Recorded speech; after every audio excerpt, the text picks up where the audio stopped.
আসসালামু আলাইকুম ভাইয়া। ঢাকা বিশ্ববিদ্যালয় ব্যবসা শিক্ষা ইউনিটের ফল প্রকাশের তারিখ প্রসঙ্গে একটি গুরুত্বপূর্ণ প্রতিবেদন প্রকাশ পেয়েছে। প্রতিবেদনটিতে বলা হয়, আগামী বৃহস্পতিবার 20 মার্চ ঢাকা বিশ্ববিদ্যালয় ঢাবি 2024-25 শিক্ষাবর্ষের ব্যবসা শিক্ষা ইউনিটের আন্ডার গ্রাজুয়েট প্রথম বর্ষের ভর্তি পরীক্ষার ফল প্রকাশিত হবে।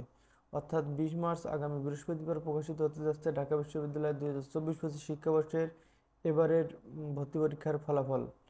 আজ মঙ্গলবার সন্ধ্যায় বিষয়টি নিশ্চিত করেছেন ব্যবসা শিক্ষা অনুষদের ডিন ও ভর্তি পরীক্ষার প্রধান সমন্বয়কারী অধ্যাপক ডক্টর মাহমুদ ওসমান ইমাম।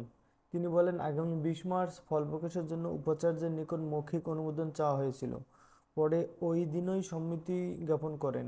আমরা আশা করছি ওই দিনই ব্যবসা শিক্ষা ইউনিটের ফল প্রকাশিত হবে।